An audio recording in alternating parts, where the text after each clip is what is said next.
3월 22일 월요일 새벽 예배를 우리 하나님 아버지께 드리도록 하겠습니다. 우리 사도신경 하심으로 우리의 신앙을 고백합니다. 전능하사 천지를 만드신 하나님 아버지를 내가 믿사오며 그 외아들 우리 주 예수 그리스도를 믿사오니 이는 성령으로 잉태하사 동정녀 마리아에게 나시고 본디오 빌라도에게 고난을 받으사 십자가에 못 박혀 죽으시고 장사한 지 사흘 만에 죽은 자 가운데서 다시 살아나시며 하늘에 오르사 전능하신 하나님 우편에 앉아 계시다가 저리로서 산자와 죽은 자를 심판하러 오시리라. 성령을 믿사오며 거룩한 공회와 성도가 서로 교통한 것과 죄를 사하여 주신 것과 몸이 다시 산 것과 영원히 산 것을 믿사옵나이다. 아멘. 우리 찬송가 491장 찬송하겠습니다. 저 높은 곳을 향하여 날마다 나아갑니다. 내 뜻과 정성 모아서 날마다 기도합니다. 내 주여 내 맘 붙드사 그곳에 있게 하소서. 그곳은 빛과 사랑이 언제나 넘치옵니다. 괴로움과 죄가 있는 곳 나 비록 여기 살아도 빛나고 높은 저곳을 날마다 바라봅니다. 내 주여 내 맘 붙드사 그곳에 있게 하소서. 그곳은 빛과 사랑이 언제나 넘치옵니다. 의심의 안개 거치고 근심의 구름 없는 곳 기쁘고 참된 평화가 거기만 있사옵니다. 내 주여 내 맘 붙드사 그곳에 있게 하소서. 그곳은 빛과 사랑이 언제나 넘치옵니다.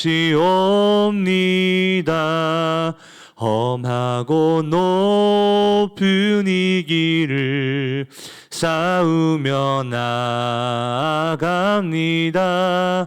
다시금 기도하오니 내 주여 인도하소서.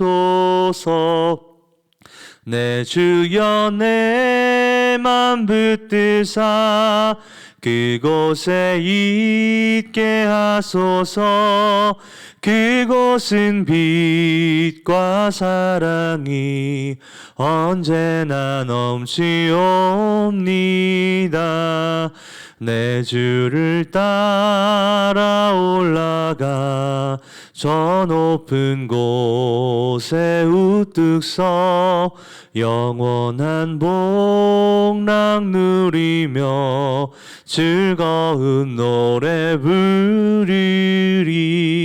내 주여 내 맘 붙드사 그곳에 있게 하소서. 그곳은 빛과 사랑이 언제나 넘치옵니다.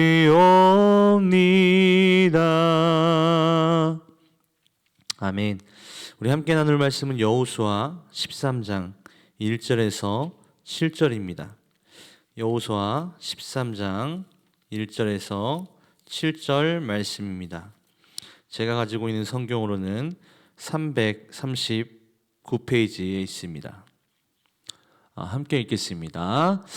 여호수아가 나이가 많아 늙음에 여호와께서 그에게 이르시되 너는 나이가 많아 늙었고 얻을 땅이 매우 많이 남아있도다.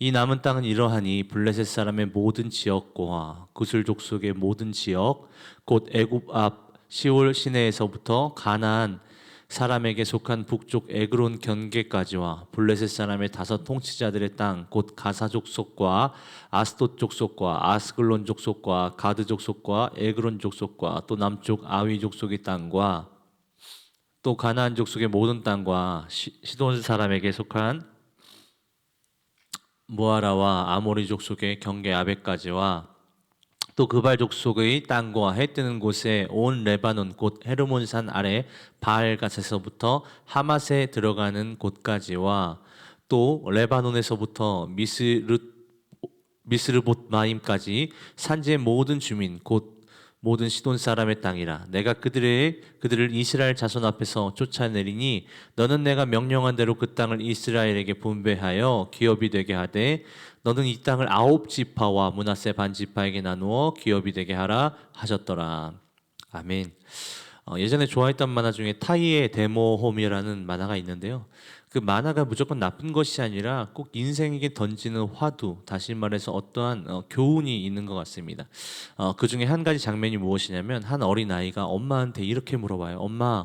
엄마는 죽어? 라고 이야기하니까 엄마가 온화하게 웃으면서 응 나는 죽지 라고 말을 해요.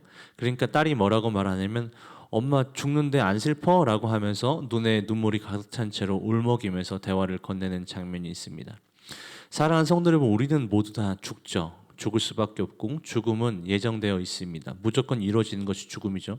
그런데 놀라운 사실은 우리가 그 아이처럼 사실은 죽음이 있다는 걸 알면 계속해서 울어야 되는데 울지 않는 이유는 무엇이냐면 죽음이 직면하지 않았기 때문이죠.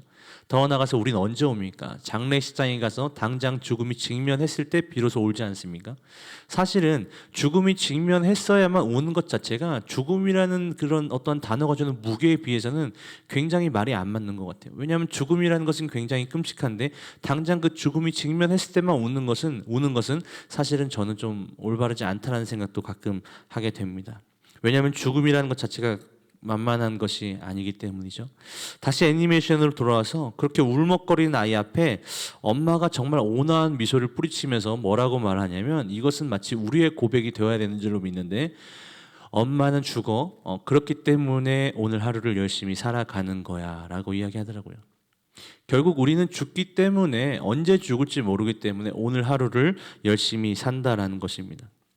사랑하는 성도 여러분, 저와 여러분 언제 최선을 다해서 언제 열심히 살아갈까요? 그것은 간단합니다. 우리가 당장 죽음에 임박했다라는 것을 느꼈을 때 우리는 열심히 살아갈 수밖에 없습니다. 여러분, 전도서에 보면 인생이 헛되다라고 이야기하는 것이 대표적인 구절 아닙니까? 1장 2절에 전도자가 이르되 헛되고 헛되며 헛되고 헛되니 모든 것이 헛되도다라고 이야기하는데 여기서 헛되다라고 말하는 단어의 원어인 헤벨은 사실은 헛됨으로도 표현되지만 원래는 짧다라고 표현하는 것이 더 정확한 해석이라고 볼 수 있습니다.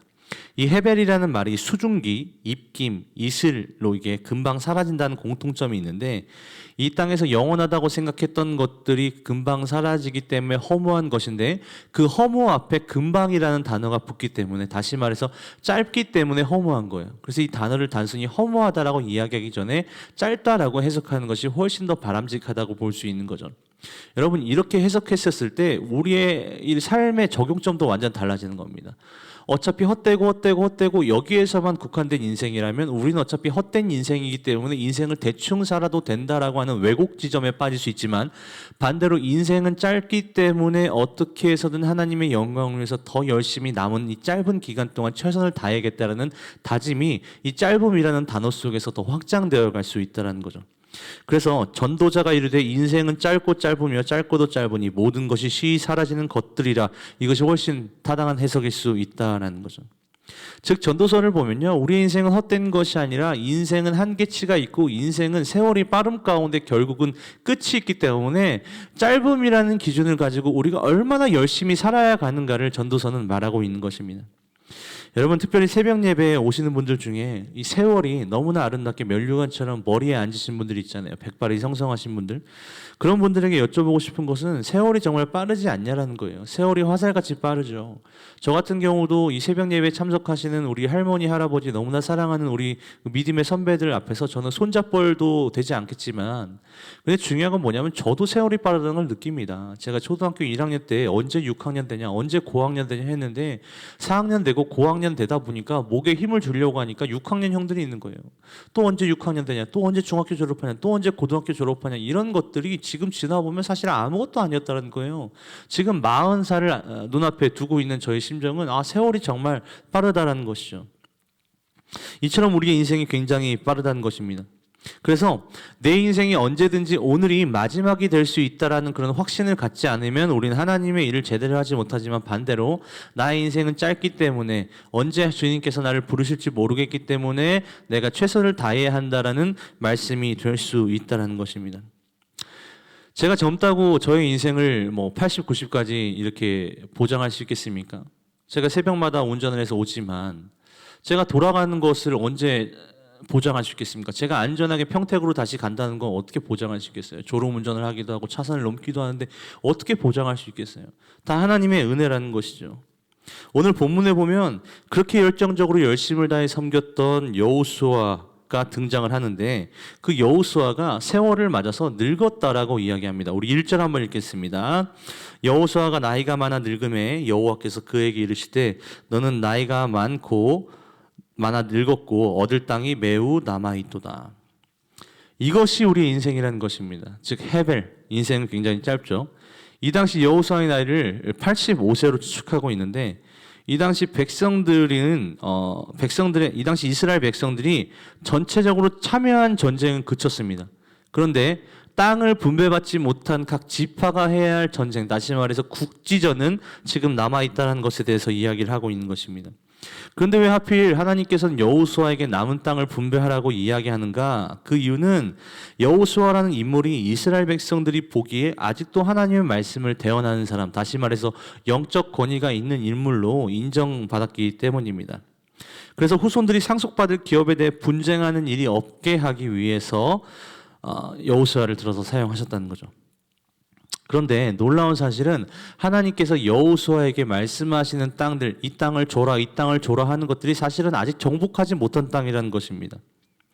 그런데 중요한 것은 이 땅을 가져라 마라 할 수 있는 것은 주인만 가능한 것이죠. 이것을 바꿔 풀어보면 무엇입니까? 당장 내 앞에 현실에 수많은 이방 족속들이 있다 할지라도 결국 그 땅의 주인은 위로 올라가다 보면 하나님이시라는 겁니다. 믿으십니까? 결국 우리의 온 땅의 주인은 하나님이시고 온 땅의 주인은 하나님이시라는 거죠. 그래서 그 땅을 누가 살든 진정 그 우주의 주인은 하나님이시기 때문에 우리는 그런 기도를 할 수 있다는 것입니다.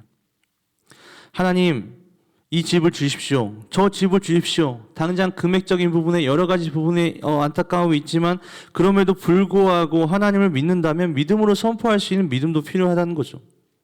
왜냐하면 기도에는 돈이 들지 않고 믿음만 필요하기 때문입니다.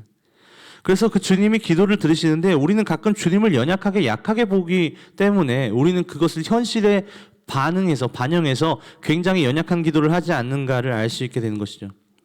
여러분, 믿음이 무엇입니까? 제가 예전에도 말했던 것처럼 믿음은 등산과 같습니다. 정말 내가 높이 올라갈수록, 저 높은 곳을 향하여 하나님께 나아가면 나아갈수록 그 등산로의 초입에 들어오는 사람이 굉장히 작아 보이고 개미와 같이 혹은 먼지와 같이 보일 수밖에 없는 이유가 무엇입니까? 그것은 간단합니다. 내가 높은 곳에 갈수록, 다시 말해서 하나님의 시야에 나의 편협한 시각을 맞춰드리고 굴복할 때 비로소 나의 모든 문제가 아무것도 아니게 된다는 것입니다.